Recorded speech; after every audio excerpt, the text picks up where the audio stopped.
सियावर रामचंद्र जी की जय।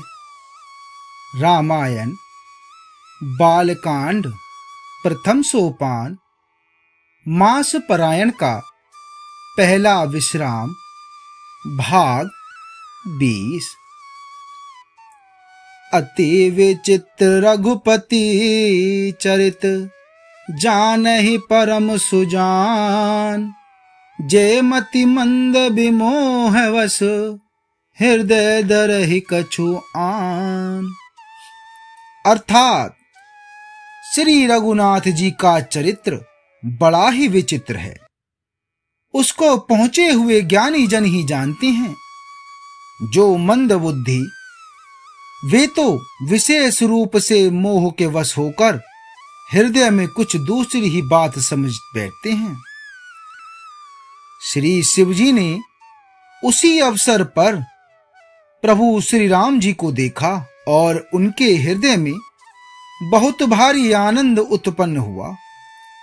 उन शोभा के समुद्र श्री रामचंद्र जी को भगवान शिव ने नेत्र भरकर देखा, परंतु अवसर ठीक न जानकर परिचय नहीं दिया। जगत के पवित्र करने वाले सच्चिदानंद की जय हो, इस प्रकार कहकर कामदेव का नाश करने वाले भगवान शिव जी चल पड़े। कृपा निधान शिव जी बार बार आनंद से पुलकित होते हुए माता सती के साथ चले जा रहे थे। सती सो दशा शंभु के देखी और उपजा संदेह विशेषी। शंकर जगत बंध जगदीशा सुर नर मुनि सब नावत सीसा। अर्थात माता सती जी ने शंकर जी की वह दशा देखी तो उनके मन में बड़ा संदेह उत्पन्न हो गया। वे मन ही मन कहने लगी कि हे प्रभु, हे शंकर जी की सारा जगत वंदना करता है। वे जगत के ईश्वर हैं। देवता मनुष्य मुनि सब उनके प्रति सिर नवाते हैं।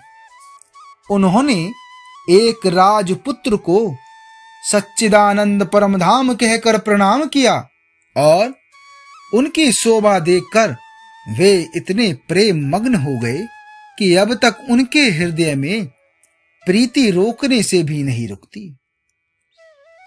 ब्रह्मा जो व्यापक विरज अज अकल अनीय भेद। सो की देह धरी होई नर जाहि ने जानत वेद। अर्थात जो ब्रह्मा सर्वव्यापक माया रहित ए जन्मा अगोचर इच्छा रहित और भेद रहित हैं और जिसे वेद भी नहीं जानते, क्या वह देह धारण करके मनुष्य हो सकता है?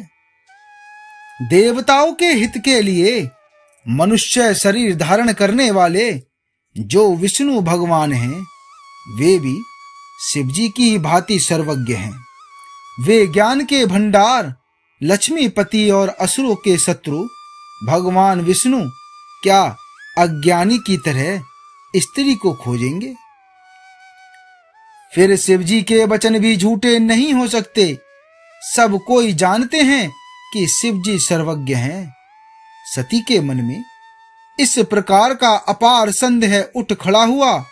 किसी तरह भी उनके हृदय में ज्ञान का प्रादुर्भाव नहीं होता था। यद्यपि प्रगट ने कहे भवानी हर अंतर जामी सब जानी। सुनहि सती तब नारी सुभाव संशय सन धरई उरकाऊ। अर्थात यद्यपि भवानी जी ने प्रकट कुछ नहीं कहा, पर अंतर्यामी भगवान शिव जी सब जान गए। वे बोले कि हे सती, सुनो, तुम्हारा स्त्री स्वभाव है, ऐसा संदेह मन में कभी न रखना चाहिए। जिनकी कथा का अगस्त ऋषि ने गान किया और जिनकी भक्ति मैंने मुनि को सुनाई, ये वही मेरे इष्ट देव श्री रघुवीर जी हैं, जिनकी सेवा ज्ञानी मुनि सदा किया करते हैं। मुनि धीर जोगी सिद्ध संतत विमल, मन जेहि ध्यावहि। कही नेति निगम पुराण, आगम जासु कीर्ति गावहि। सोई राम व्यापक ब्रह्म, भुवन निकाय पति माया धनी। अवतेरौ अपने भगत हित, निज तंत्र नित रघुकुल मणि। अर्थात ज्ञानी मुनि, योगी और सिद्ध निरंतर निर्मल चित्त से जिनका ध्यान करते हैं तथा वेद पुराण और शास्त्र नीति नेति कहकर जिनकी कीर्ति गाते हैं, उन्हीं सर्वव्यापक समस्त ब्रह्मांडों के स्वामी मायापति नित्य परम स्वतंत्र ब्रह्मरूप भगवान श्री राम जी ने अपने भक्तों के हित के लिए अपनी इच्छा से रघुकुल के मणि रूप में अवतार लिया है। लागने उर उपदेश जदपि, कहो शिव बार बहु। बोले बिहसि महेशु हरि माया, बलि जानीजिए। अर्थात यद्यपि भगवान शिव जी ने बहुत बार समझाया, फिर भी माता सती जी के हृदय में उनका उपदेश नहीं बैठा। तब महादेव जी मन में भगवान की माया का बल जानकर मुस्कुराते हुए बोले, जो तुम्हारे मन अति संदेहु, तो किन जाई परीक्षा लेहु। तब लगी बैठ एहु बट छाही, जब लगी तुम्हें एहु मोहि पाही। बार बार समझाने पर तब माता ने मानी। तब भगवान शिव ने माता से कहा कि जो तुम्हारे मन में बहुत संदेह है, तो तुम जाकर परीक्षा क्यों नहीं लेती। जब तक तुम मेरे पास लौट आओगी, तब तक मैं इसी बड़ की छां में बैठा हूं। जिस प्रकार तुम्हारा यह अज्ञान जनित भारी भ्रम दूर हो, भली भांति विवेक के द्वारा सोच समझकर तुम वही करना। शिवजी की आज्ञा पाकर माता सती चली और मन में सोचने लगी कि भाई क्या करूं, कैसे इनकी परीक्षा लूं। इधर शिवजी ने मन में ऐसा अनुमान किया कि दक्ष कन्या सती का कल्याण नहीं है। जब मेरे समझाने से भी संदेह दूर नहीं होता, तब मालूम होता है विधाता ही उल्टे हैं, अब सती का कुशल नहीं है। जो कुछ राम ने रच रखा है वही होगा, तर्क करके कौन शाखा विस्तार बढ़ावे। मन में ऐसा कहकर भगवान शिव जी भगवान श्री हरि का नाम जपने लगे और सती जी वहां गईं जहां सुख के दाम प्रभु श्री रामचंद्र जी थे। पुनि पुनि हृदय विचारु करी, धरी सीता कर रूप। आगे होई चली पंथ तेहि, जेहि आवत नर भूप। माता सती प्रभु श्री रामचंद्र जी के पास पहुंचकर मां सती बार बार मन में विचार कर सीता जी का रूप धारण करके उस मार्ग की ओर आगे होकर चली, जिससे सती जी के विचार अनुसार मनुष्यों के राजा रामचंद्र जी आ रहे थे। माता सती जी के बनावटी वेश को देखकर लक्ष्मण जी चकित हो गए और उनके हृदय में बड़ा भ्रम हो गया। वे बहुत गंभीर हो गए, कुछ कह नहीं सके। धीर बुद्धि लक्ष्मण प्रभु श्री राम रघुनाथ जी के प्रभाव को जानते थे। सब कुछ देखने वाले और सबके हृदय की जानने वाले देवताओं के स्वामी श्री रामचंद्र जी सती के कपट को जान गए। जिनके स्मरण मात्र से अज्ञान का नाश हो जाता है, वही सर्वज्ञ भगवान श्री रामचंद्र जी हैं। स्त्री स्वभाव का असर तो देखो कि वहां उन सर्वज्ञ भगवान के सामने भी सती जी छिपाव करना चाहती हैं। अपनी माया के बल को हृदय में बखनान कर श्री रामचंद्र जी हंसकर कोमलवाणी से बोले कि पहले प्रभु ने हाथ जोड़कर माता सती को प्रणाम किया और पिता सहित अपना नाम बताया। फिर कहा कि वृषकेतु, भगवान शिव जी कहाँ हैं? आप यहाँ वन में अकेली किस लिए फिर रही हो? राम वचन मृदु गुण सुनी, उपजाति संकोचु, सती सभीत महेश पही, चली हृदय बड़ सोचु। प्रभु श्री रामचंद्र जी के कोमल और रहस्य भरे वचन सुनकर माता सीता जी को बड़ा संकोच हुआ। वे डरती हुई चुपचाप भगवान शिव जी के पास चली। उनके हृदय में बड़ी चिंता हो गई कि मैंने शंकर जी का कहना न माना और अपने अज्ञान का श्री रामचंद्र जी पर आरोप किया।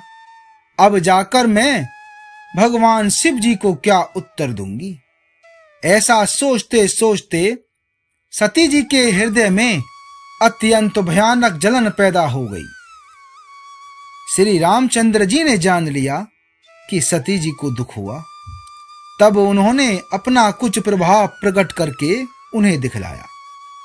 सती जी ने मार्ग में जाते हुए यह कौतुक देखा कि श्री रामचंद्र जी सीता जी और लक्ष्मण सहित आगे चले जा रहे हैं। इस अवसर पर सीता जी को इसलिए दिखाया कि सती जी श्री रामचंद्र जी के सच्चिदानंदमय रूप को देखें। वियोग और दुख की कल्पना जो उन्हें हुई थी वह दूर हो जाए तथा वे प्रकृतिस्थ हो। तब उन्होंने पीछे की ओर फिर कर देखा तो वहां पर भी भाई लक्ष्मण जी और सीता जी के साथ श्री रामचंद्र जी सुंदर वेश में दिखाई दिए। वे जिधर देखती हैं उधर ही प्रभु श्री रामचंद्र जी विराजमान हैं और सुचतुर सिद्ध मुनीश्वर उनकी सेवा कर रहे हैं। सती जी ने अनेक शिव, ब्रह्मा और विष्णु देखे जो एक से एक बढ़कर असीम प्रभाव वाले थे। उन्होंने देखा कि भांति भांति के वेश धारण किए सभी देवता श्री रामचंद्र जी की चरण वंदना और सेवा कर रहे हैं। सती विधात्री इंदिरा देखी अमित अनूप, जेहि भेष आजादी सुर, तेहि तन अनुरूप। अर्थात उन्होंने अनगिनत अनुपम सती, ब्राह्मणी और लक्ष्मी देखी। जिस जिस रूप में ब्रह्मा आदि देवता थे उसी के अनुकूल रूप में उनकी ये सब शक्तियां भी थीं। सती जी ने जहां तहां जितने रघुनाथ जी देखे, शक्तियों सहित वहां उतने ही सारे देवताओं को भी देखा। संसार में जो चराचर जीव हैं वे भी अनेक प्रकार से सब देखे। पूजहि प्रभु ही सैव बहु बेशा, राम रूप दूसर नहीं देखा। अवलोके रघुपति बहु तेरे, सीता सहित न वेश घनेरे। अर्थात उन्होंने देखा कि अनेकों वेश धारण करके देवता प्रभु श्री रामचंद्र जी की पूजा कर रहे हैं, परंतु श्री रामचंद्र जी का दूसरा रूप कहीं नहीं देखा। सीता सहित श्री रघुनाथ जी बहुत से देखे, परंतु उनके वेश अनेक नहीं थे। सब जगह वही रघुनाथ जी, वही लक्ष्मण और वही सीता जी। सती ऐसा देखकर बहुत ही डर गईं। उनका हृदय कांपने लगा और देह की सारी सुध बुध जाती रही। वे आंख मूंदकर मार्ग में बैठ गईं। फिर आंख खोलकर देखा तो वहां दक्ष कुमारी सती जी को कुछ भी न दिख पड़ा। तब वे बार बार श्री रामचंद्र जी के चरणों में सिर नवाकर वहां चली जहां भगवान शिव जी थे। गई समीप महेश तब, हंसी पूछी कुशलात, ली नहीं परीक्षा कमन विधि, कहो सत्य सब बात। अर्थात जब माता सती भगवान शिव के पास पहुंची। तब भगवान शिव ने हंसकर कुशल प्रसन्न करके कहा कि तुमने प्रभु श्री राम जी की किस प्रकार परीक्षा ली, सारी बात सच सच कहो। आगे का अध्याय मास परायण का दूसरा विश्राम। बोलो सियावर रामचंद्र की जय।